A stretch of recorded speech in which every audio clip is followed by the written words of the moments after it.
Seorang gelandangan yang hidupnya penuh kesepian, justru menemukan seorang tante cantik tergeletak di semak belukar, hilang ingatan, rapuh, dan butuh pertolongan. Pertemuan aneh ini mengubah segalanya. Tapi siapa sebenarnya wanita itu? Hingga membuat hidup Firman yang semula gelandangan berubah setelahnya. Sebelum kisah ini dimulai, saya mohon keikhlasan teman-teman untuk subscribe dan like. Saya doakan Anda semua sehat, panjang umur, dan dilancarkan rezekinya. Mari kita mulai ceritanya. Matahari baru saja merangkak di ufuk timur ketika Firman, dengan tubuh letih, menyeret karung lusuhnya di jalan kampung yang masih lengang. Sesekali ia menguap, sandal jepit hijau tuanya yang sudah botak sebelah menampar tanah basah. Kaos coklat mudanya basah oleh keringat dini hari. Sementara sarung kotak-kotaknya melambai kecil tertiup angin. Ia berhenti di dekat semak, ingin buang air kecil. Namun matanya mendadak membesar. Ya Allah, bidadari nyasar, gumamnya. Di sana, seorang wanita duduk. Kulitnya putih bersih, rambut hitam panjang kusut menutupi wajah. Ia mengenakan dress mini putih tipis tanpa alas kaki. Firman maju pelan, bingung menyapanya. "Bo, tante, mbak, kak," ucapnya terbata. Wanita itu menoleh. Cantik sekali, tapi sorot matanya kosong. "Saya? Siapa?" bisiknya lirih. Firman garuk kepala. "Loh, saya juga enggak tahu, Bu. Tante, mbak." "Aku lupa semuanya, kamu siapa?" "Saya Firman, kerjanya mulung." Firman terkekeh, berusaha menutupi canggung. Wanita itu mengernyit. "Aku siapa?" tanyanya lagi.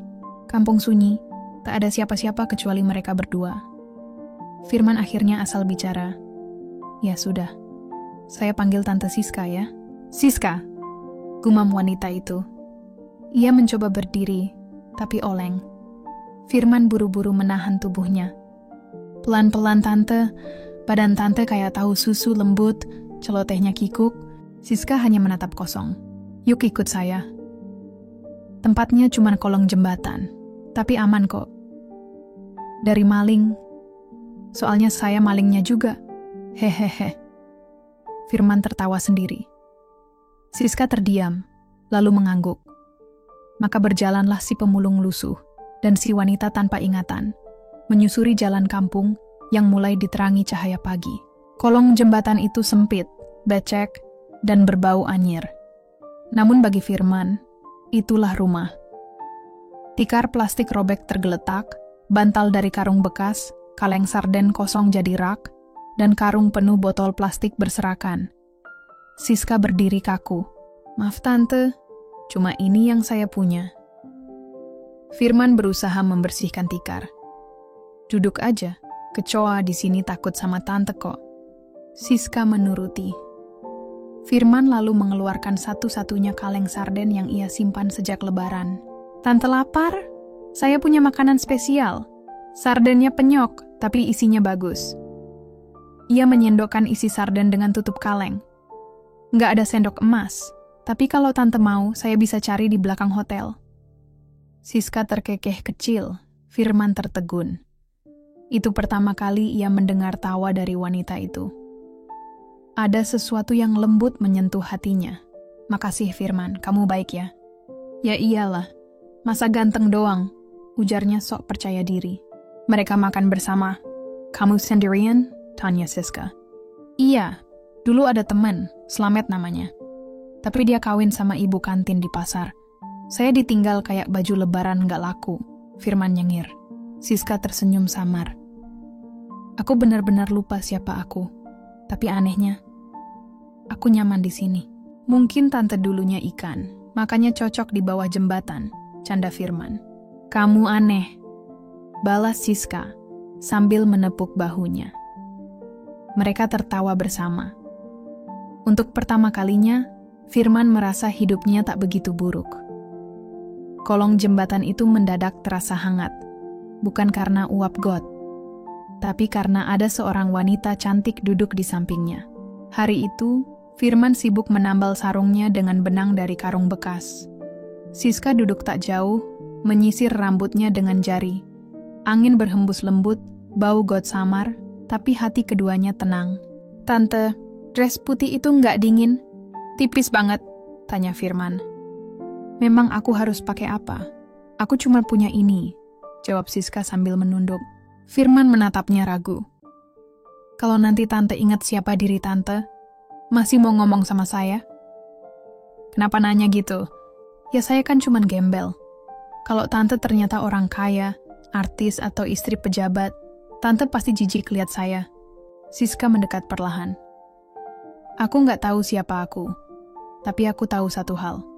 Kamu nolongin aku tanpa tanya, kasih makan, kasih tempat berteduh. Aku merasa aman, cuman kalau sama kamu." Firman terdiam. Jantungnya berdetak kencang. Aneh.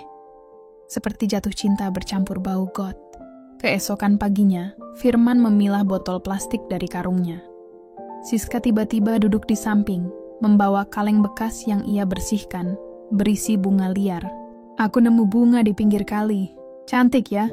katanya sambil tersenyum. "Ya, kayak kamu," jawab Firman spontan. Siska melirik Kelly. "Ih, gombal. Aku serius. Bunga itu cantik, tapi kamu lebih mirip kembang tahu. Putih, lembut, goyang kalau kesenggol."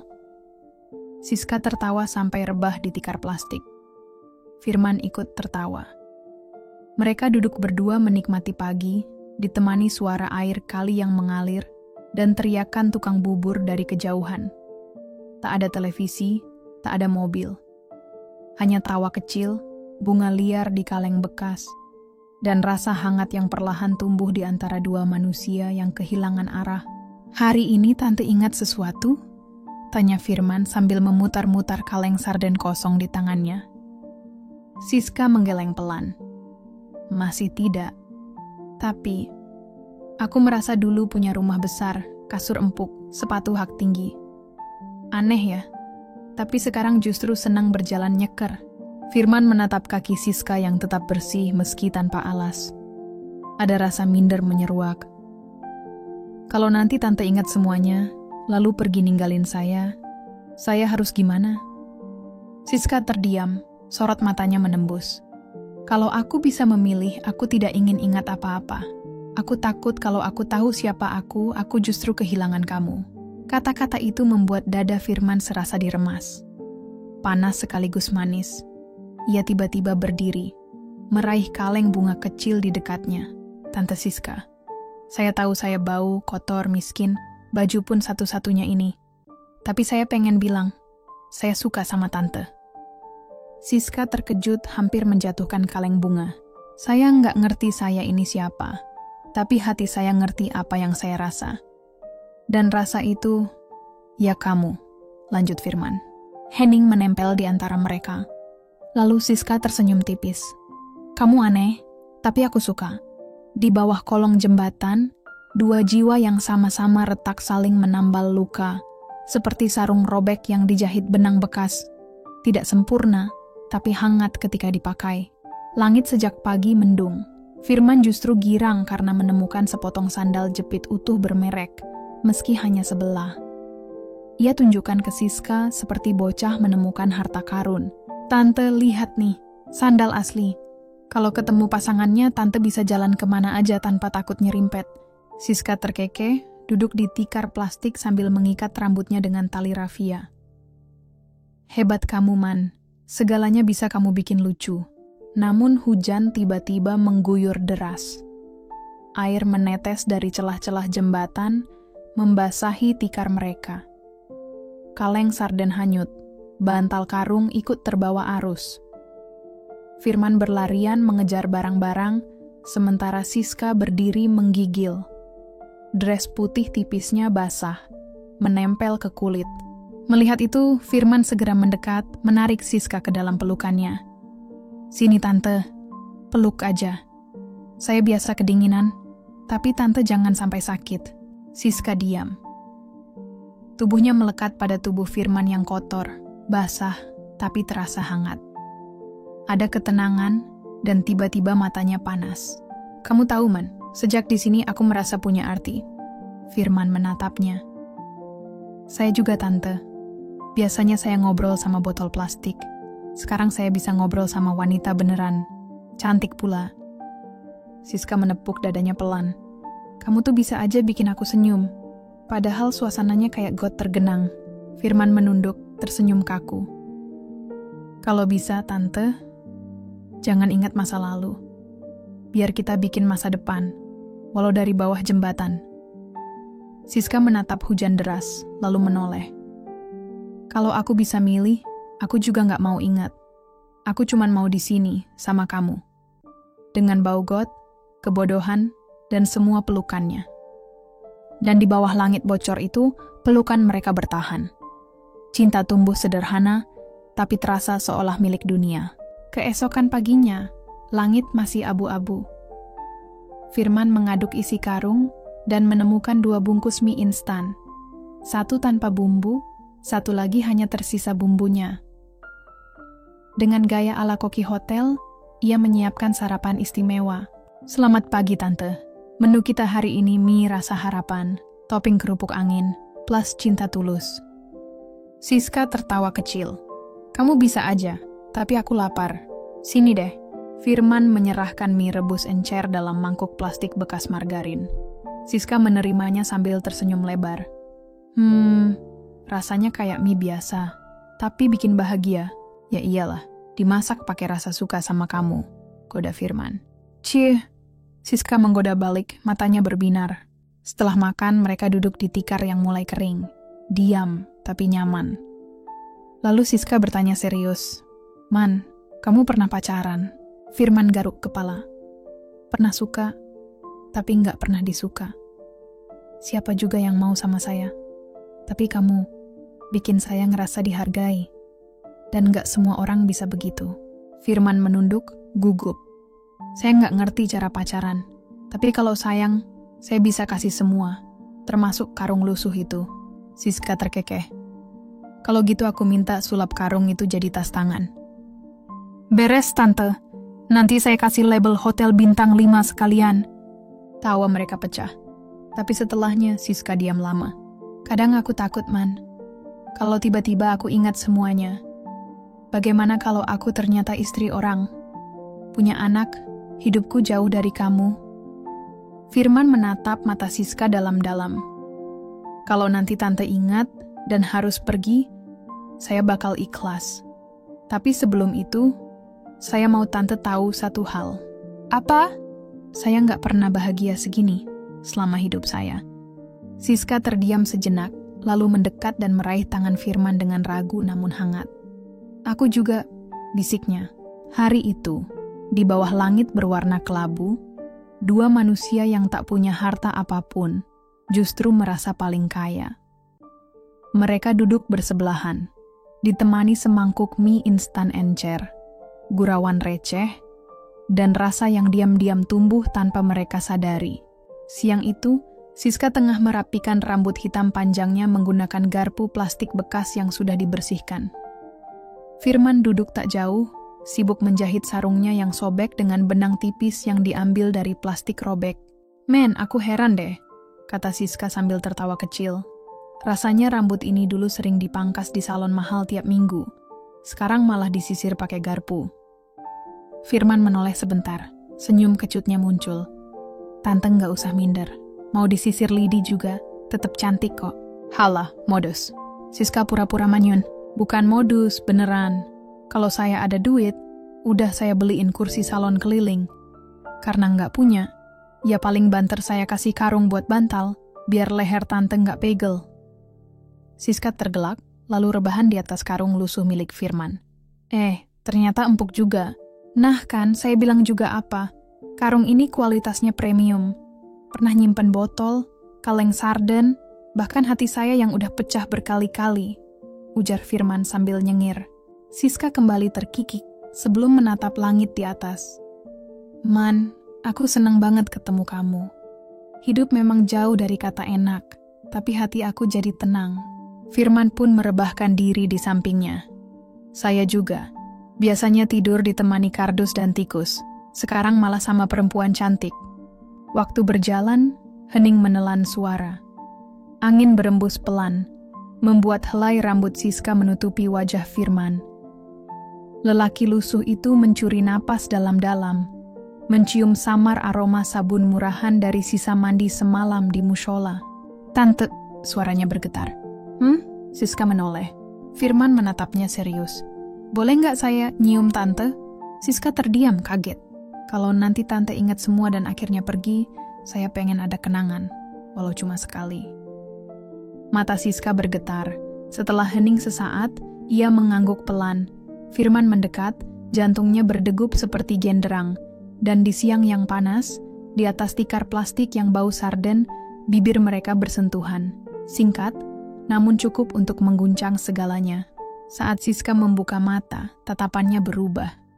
Bukan lagi kosong, melainkan tajam dan penuh kesadaran. "Firman," bisiknya lirih. "Iya, Tante." Firman tercekat. Aku ingat sesuatu." Firman langsung terduduk. "Serius? Tante ingat siapa Tante sebenarnya?" Kepala Siska terasa berat, namun kata-kata itu keluar juga. "Namaku Wulan. Aku tinggal di pinggiran kota. Aku punya suami." Nafasnya tercekat. "Ya Tuhan, aku benar-benar punya suami.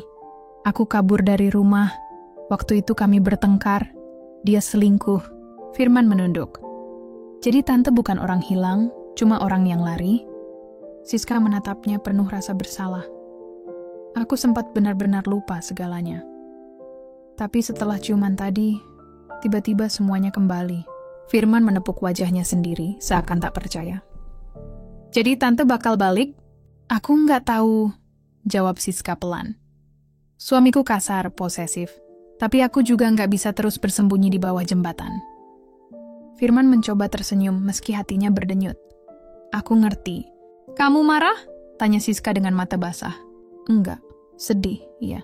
Tapi marah? Gimana bisa marah ke orang yang bikin aku merasa hidup lagi?" Air mata hampir jatuh dari mata Siska. "Kamu orang paling tulus yang pernah aku kenal. Soalnya saya nggak punya apa-apa selain hati, Tante." Suasana berubah kaku. Siska menatap tikar kumal, seakan baru sadar dunia fantasi mereka akan segera runtuh. "Aku butuh waktu," ucapnya akhirnya. "Buat mikir, buat mutusin. Apakah aku balik atau tetap di sini?" Firman hanya mengangguk. "Ambil waktu sepuasnya. Aku bakal tetap di sini, bareng karung sarden kosong dan kenangan kita." Senja turun. Mereka duduk berdampingan, tak lagi sedekat sebelumnya. Namun dalam hati masih ada ikatan yang belum terputus. Keesokan paginya, Siska terlihat pucat. Ia duduk memeluk lutut, rambut acak-acakan, matanya bengkak karena semalaman menangis. Sementara itu, Firman sibuk mencuci botol plastik di sungai kecil. Airnya keruh, tapi ia tetap menggosok dengan hati-hati, seolah ingin memberikan yang terbaik, meski hanya berupa botol kosong. "Man," panggil Siska lirih ketika ia kembali. "Iya, Tante. Aku mimpi semalam tentang rumahku, tentang suamiku, dan tentang anakku." Firman menoleh cepat. "Anak?" Siska mengangguk pelan. "Ya, aku punya anak perempuan. Umurnya kira-kira 20 tahun. Aku lupa wajahnya, tapi aku yakin dia masih menunggu aku pulang." Waktu terasa semakin sempit, dan Firman tahu ia harus segera kembali. "Bukan karena aku tidak betah di sini," ucapnya pelan, menunduk penuh hormat. Siska menatapnya, matanya berkilat lembut. "Aku mengerti. Tapi sebelum kamu pergi, aku ingin menyampaikan sesuatu." Firman tertegun, menoleh dengan mata berkaca. "Tawaran apa, Tante?" tanyanya ragu.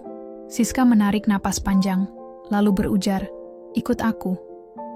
Kita bersih-bersih dulu, lalu aku akan bilang pada keluargaku bahwa kamu adalah orang yang sudah menyelamatkanku. Kamu bisa tinggal di rumahku, bekerja sebagai sopir, tukang kebun, atau apapun yang kamu mau. Yang penting, tetap dekat denganku." Firman terdiam, hatinya bergejolak. Tawaran itu terdengar begitu indah, tapi juga mengandung resiko yang menakutkan. "Tapi, saya ini bukan siapa-siapa, Tante. Kalau keluarga Tante tahu, bisa saja mereka merendahkan saya." Suaranya lirih. Siska menggenggam tangannya erat. "Biar saja. Aku hanya butuh satu hal. Orang jujur dalam hidupku. Aku sudah lelah dikelilingi kemunafikan." Mata Firman memerah, hampir menangis. "Saya takut, Tante." "Jangan," bisik Siska. Kamu sudah menyelamatkanku ketika aku hilang. Kini biarlah aku yang menyelamatkanmu dari kehidupanmu yang seperti ini. Matahari perlahan naik, menyinari wajah keduanya yang berdiri bersebelahan. Untuk pertama kalinya, Firman merasakan secercah harapan baru. Tapi ia tahu, dunia nyata tak selalu seindah impian. Satu langkah kecil bisa berarti kehilangan segalanya. Sore hari, mereka berdiri di depan sebuah rumah megah di pinggiran kota. Siska meremas tangan Firman erat-erat. "Kamu siap?" tanya Siska. Firman tersenyum canggung. "Siap, tapi malu juga." Siska terkekeh kecil lalu menekan bel. Tak lama kemudian, pintu terbuka. Seorang gadis muda yang cantik dan anggun berdiri di hadapan mereka. Wajahnya terasa familiar. "Mama!" serunya, langsung memeluk Siska erat-erat. Lalu matanya beralih menatap Firman tajam. "Siapa ini?" "Namanya Firman. Dia orang yang sudah menyelamatkanku," jawab Siska bangga. Gadis itu putri Siska menunduk singkat. "Terima kasih, Mas Firman." Namun Firman kebingungan. "Kenapa begini?" gumamnya. Sang putri menarik napas berat. "Mama sering begini setelah cerai dari papa. Dokter bilang, Mama mengidap gangguan disosiatif. Kadang Mama lupa siapa dirinya, lalu hidup sebagai orang lain, dan itu berulang kali." Siska langsung terduduk lemas, sementara Firman jongkok di sampingnya, mencoba menenangkan. Putrinya menatap lama, lalu berucap pelan, "Kalau Mama merasa bahagia bersamanya, aku tidak bisa melarang." Siska menoleh, menatap Firman dengan mata penuh kebingungan. Firman hanya tersenyum lembut, menggenggam tangan itu erat. "Kalau Tante lupa lagi, saya rela jatuh cinta dari awal, berkali-kali," ucapnya tulus. Di depan rumah mewah itu, dua jiwa yang sama-sama tersesat akhirnya menemukan rumah mereka. Bukan di dinding atau atap bangunan, melainkan di dalam hati masing-masing. Terima kasih kamu sudah menyimak cerita ini. Jangan lupa untuk like video ini, subscribe channel kami, agar tidak ketinggalan cerita menarik lainnya. Sampai jumpa di cerita berikutnya.